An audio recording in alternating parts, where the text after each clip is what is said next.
My name is Evelyn Carter. I'm 29 years old, and until one Friday night, I believed I understood the quiet rules of my own relationship. Not the loud ones people argue about, not cheating accusations or screaming matches. The quiet rules. Who walks a step ahead on the sidewalk? Who reaches for whose hand without thinking? Who says we instead of me? I'd been with Mark for 3 years. 3 years of shared rent, shared routines, shared assumptions. I work as a network security consultant, mid-size firms, boring firewalls, long hours. Mark used to joke that I was married to my laptop. He worked in product development, charismatic in that effortless way that made people lean in when he spoke. We moved in together 18 months ago. Things weren't perfect, but I thought we were solid. That Friday started like any other. Mark had been talking about this party for weeks. A college friend hosting something big in a converted loft downtown. He was unusually excited, checking the guest list, asking what people might wear, mentioning names I didn't recognize. I didn't think much of it. Around 7:30 p.m., I was in the bedroom pulling on a clean blouse and jeans. Comfortable, presentable. Me. Mark was in the bathroom, door half open, standing closer to the mirror than usual. I heard the cap of his cologne click shut, then his voice. Casual, light, like he was asking me to pass the salt. "Hey, Ev? Yeah? At the party tonight?" A pause. "Can you act like you're not with me?" I froze, mid-button, mid-breath. "What?" I asked. He stepped out, still holding his phone, checking his reflection from a different angle. "I just mean, don't be all coupley," he said. "Mingle separately. It'll be more fun." I looked at him properly then. He was wearing a fitted jacket I'd never seen before. Hair styled differently, intentional. "You want me to pretend we're not together?" I asked. He sighed, already annoyed. "It's not like that." "Then what is it like?" He avoided my eyes. "Some people don't really know about us. I don't want it to be awkward." "We live together," I said quietly. "We've been together 3 years." "I know." He finally met my gaze just for a second. "Just trust me, okay? It's easier this way." Easier for who? The question stayed in my throat. Every instinct told me to push, to ask why now, to demand clarity. Instead, something inside me went very still. "Okay," I said. He blinked. "Really?" "Yeah, no problem." 20 minutes later, I pulled up outside the loft. Music thumped through the walls. Mark checked his phone, adjusted his jacket, then opened the door. "Thanks for the ride," he said. "Not thanks for coming, not see you inside. Just thanks for the ride." "Have fun," I replied. He hesitated, just a flicker, then smiled and walked toward the entrance without looking back. I sat there with my hands on the steering wheel. Then I drove home. The apartment felt wrong the moment I stepped inside. Not empty, wrong. Like furniture slightly shifted in a room you know by heart. I closed the door quietly. My heels clicked once against the tile before I slipped them off and left them by the entrance, perfectly aligned out of habit. The clock on the microwave read 8:04 p.m., earlier than I expected. I stood in the kitchen, keys still in my hand, staring at the faint smudge on the counter where Mark had spilled coffee that morning and never wiped it up, a stupid detail. Except tonight, every detail felt sharp. I replayed his voice in my head. "Act like you're not with me. Not can we have space tonight? Not, I need some air. Just erase yourself." I leaned back against the counter and let the silence stretch. No music, no TV. Just the low hum of the refrigerator and my own breathing. I wasn't angry. That surprised me. I'd always thought betrayal would feel explosive, hot, loud. This felt clarifying. I walked into the bedroom and opened the closet. Mark's side was cluttered, jackets overlapping, shoes kicked under the rack. My side was neat, folded with intention. I reached for the duffel bag tucked on the top shelf, the old one, navy blue. Still had a frayed zipper from a work trip years ago. I paused with it in my hands. I'm not an impulsive person. I assess risks for a living. I look for vulnerabilities before systems collapse. I don't act on feelings. I trace patterns. And suddenly the pattern was obvious. The way Mark had started stepping ahead of me when we walked. How he'd stopped tagging me in photos. How his answers had grown vague, rehearsed. How he'd been dressing not better, but differently, as if for an audience I wasn't part of. This wasn't about one party. This was an audition, and I wasn't supposed to be seen. I laid the duffel bags on the bed and started packing. Methodical, efficient. Clothes first, work essentials, toiletries, laptop, documents, charger. I didn't take the framed photos, didn't touch the bookshelf. The couch wasn't mine, neither was the TV. I wasn't erasing myself from the apartment. I was extracting myself. An hour passed without drama. No shaking hands, no tears.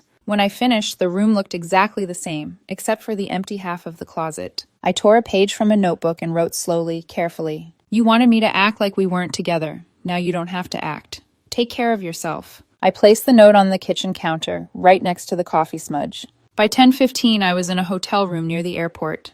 Neutral walls, clean sheets, no history. I texted my friend Connor. I might need your couch soon. He replied almost instantly. What happened? Call me. I didn't. I sat on the edge of the bed and watched my phone battery drop. No messages from Mark. No missed calls. At 1:12 a.m., my phone buzzed. Unknown number. I answered. Hello? A woman's voice. Anxious. A little unsteady. Is this Evelyn? Yes. This is Sophie, Mark's friend. I'm at the party. My stomach tightened. Is he okay? He's fine, but you need to know what happened. I sat down. What happened? There was a breath on the other end. Then words tumbled out. Fast. Guilty. There's this woman here. Claire. Startup founder. Rich. Confident. Mark's been talking to her for months, apparently. I didn't know. I swear. I closed my eyes. He invited her tonight, Sophie continued. They were very close, and then he started bragging. Bragging. He told people he had an arrangement, that you were something he needed to cut loose. Dead weight, his words. The room felt very quiet. People asked where you were, Sophie said. Mark laughed and said, What girlfriend?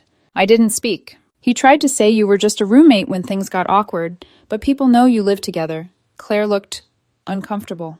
Where is he now? I asked. He's pacing. She locked herself in the bathroom. I thought you deserved to know. I thanked her and ended the call. I looked at my phone. Still nothing from Mark. I turned it off and lay down. For the first time all night, my chest ached. Not from loss, from relief. I woke up to my phone vibrating itself off the nightstand. Once, twice, again. For a split second, I didn't know where I was. The ceiling was unfamiliar. The air smelled like hotel detergent instead of Mark's cologne and burnt coffee. Then memory settled in, heavy, unmistakable. I reached for my phone. 18 missed calls, 34 messages. All from Mark. The first one came in at 1:41 a.m. Where are you? Then, this isn't funny, Evelyn. Answer your phone. I came home and your stuff is gone. What the hell? By 3 a.m., the tone shifted. Can we talk about this? You're overreacting. It wasn't like that. By 5:26 a.m., there was only one word. Please. I stared at the screen without opening a single message. 3 missed calls from his mother, 2 from his sister, 1 from Connor. I answered Connor's call. Ev, he said immediately. Mark showed up here around 6. He looked wrecked, pale, pacing, talking too fast. I didn't let him in. Told him I didn't know where you were. Want me to keep it that way? Yes, I said. My voice sounded steadier than I felt. Thank you. You okay? I looked around the room. White walls. No shared history. I'm getting there. After we hung up, I blocked Mark's number. Instagram, Facebook, every possible door. I wasn't doing it to punish him. I was doing it because I knew myself well enough to know that if I let him speak, he would blur the clarity I'd fought to hold on to. That day passed in a haze of logistics. Apartment listings, lease terms, move-in dates. By Sunday afternoon, I'd signed for a small one-bedroom in Fremont. Too expensive, too soon. Available immediately. I moved in that evening with my duffel bag and an air mattress Connor insisted I borrow. The place echoed when I walked. No pictures, no couch, just potential. Monday morning, I went to work. My boss glanced at me once and said, You look tired. I am, I replied, which was true, just not in the way he thought. I buried myself in work, firewalls, threat models, systems that responded logically when you applied pressure. That evening, my phone rang again. Unknown number. I hesitated, then answered. Evelyn, Sophie said softly, I know you probably don't want to hear from anyone right now, but I thought you should know. Go ahead. Mark's been telling people you left because you were controlling, that you got jealous and freaked out. I laughed. It surprised both of us. That's not landing the way he thinks, she continued. Too many people saw how he acted Friday night. And Claire? She stopped responding to him completely. I closed my eyes. Good. There's more, Sophie said. He's been posting vague stuff online about toxic relationships, about being free. Just be aware. I deleted social media, I said, but thanks for telling me.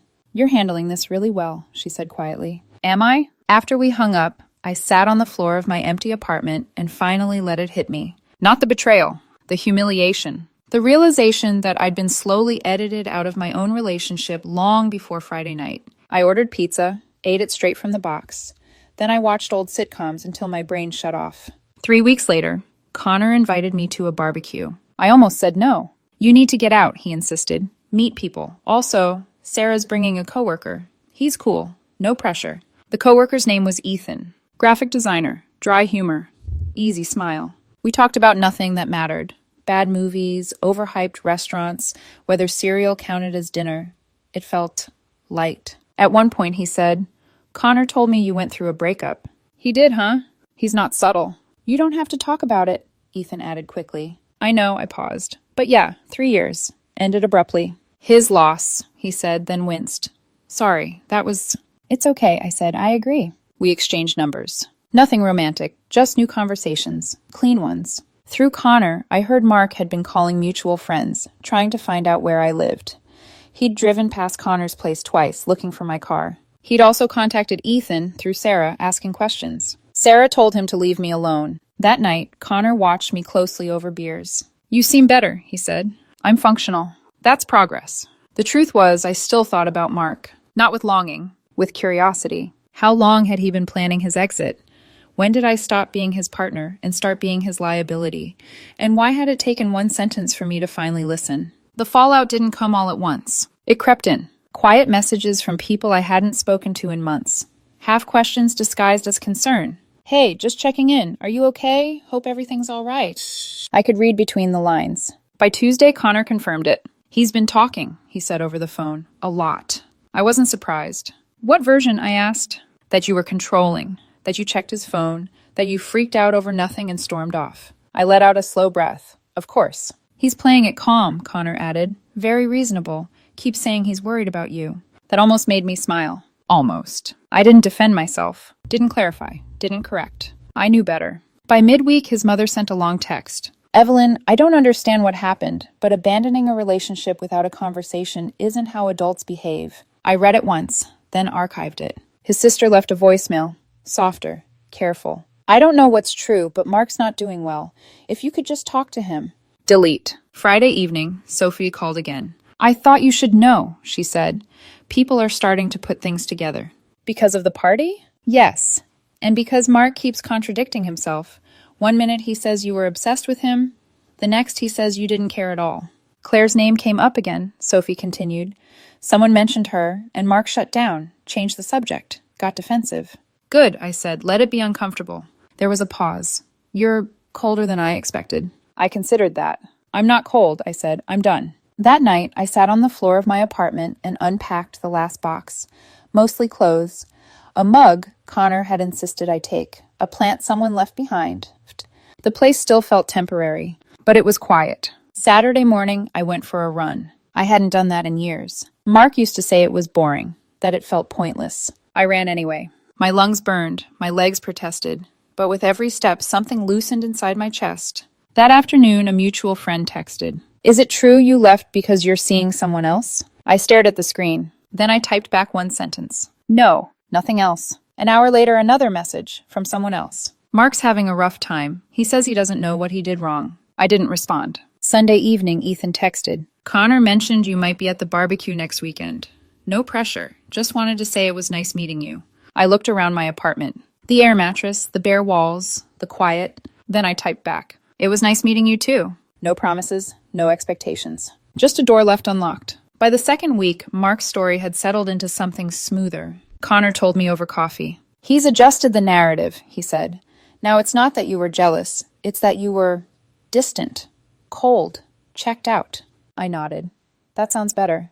It does, Connor agreed, which is the problem. He's telling people he felt lonely, Connor continued. That you were emotionally absent. That he tried to talk to you, but you shut down. I almost laughed. Almost. Because there was a version of that story that sounded true if you didn't know the context. He keeps saying he doesn't understand how things fell apart so fast, Connor added. They didn't, I said. They just stopped being hidden. Sophie confirmed it a few days later. He's telling people you're very independent, she said carefully. That you don't need anyone. That he felt like he was always trying to catch up to you. That must be hard for him, I replied. She hesitated. You're not upset? I am, I said honestly. Just not surprised. What Mark didn't understand was that I wasn't trying to win the narrative. I was letting it collapse under its own weight, because the people who mattered had seen him at the party. had seen how quickly he denied my existence, how easily he replaced me in conversation, how eagerly he tried to impress someone else. By Thursday, Claire's name stopped coming up, Sophie told me quietly. She blocked him, she said. No explanation, just gone. How's he taking it? I asked. Sophie exhaled. Not well. He keeps saying he doesn't understand what he did wrong. I didn't respond. That night I ran again. Longer this time. Later, as I stretched on the living room floor, my phone buzzed. Unknown number. I didn't answer. A minute later, a text came through. Ev, please, just hear me out. No apology, no accountability. Just a request for access. I deleted it without responding. That weekend, Connor's barbecue came around. I showed up late, stayed near the edge. Ethan was there. He smiled when he saw me. Didn't rush over. Didn't make it a moment. Later, we ended up talking by the grill. You look lighter, he said after a while. Do I? Yeah, he said, like someone who stopped carrying something heavy without realizing how heavy it was. I considered that. Maybe, I said. Across the yard, Connor caught my eye and raised his eyebrows in silent question. I shook my head slightly. Not yet. I wasn't rushing toward anything. Something shifted after the barbecue. Not dramatically, just space. Ethan didn't text right away. Neither did I.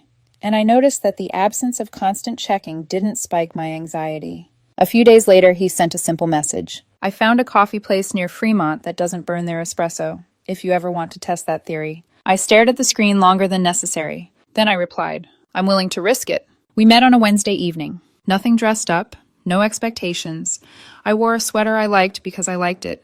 He showed up 5 minutes early and didn't comment on it like it was a personality trait. We talked. About work, about cities we'd almost moved to, about the strange grief of giving up routines more than people. He didn't ask about Mark. I appreciated that more than he probably knew. At one point, I said, I'm not in a great place for anything complicated. He nodded. I'm not in a great place for anything performative. That made me laugh. We didn't label it a date. It felt like oxygen. Meanwhile, Mark's presence hovered at the edges of my life like static. Through Connor, I heard he'd started calling people late at night. Did she say anything about me? Do you think she's seeing someone? Was she always this cold, or is it just me? Connor shut it down every time. He's spiraling, Connor told me one evening, but not in a self-reflective way. I know, I said. He keeps saying if you'd just talk to him, things would make sense again. I thought about that. I don't owe him clarity, I said. He had it. He just didn't like it. That weekend, I unpacked more boxes, bought a real bed, a lamp I didn't have to compromise on, plates that didn't come from a mismatched set his sister gave us. Saturday morning, my phone rang. Unknown number. I almost ignored it. Almost. Evelyn, a woman's voice said. Firm, familiar. It was his sister. I won't take much of your time, she said. I just needed to tell you something. I leaned against the kitchen counter. Okay. He told our parents you left because you met someone else, she continued, that you'd been emotionally distant for months and finally found an excuse. I closed my eyes. I don't believe him, she added quickly. I've watched him rewrite reality since we were kids. That landed harder than she probably intended. I just wanted you to know, she said. Whatever you decide to do, or not do, I see it. Thank you, I said, and meant it. Before hanging up, she added, he thought that party was going to change his life. I pictured it. The outfit, the confidence, the calculated detachment.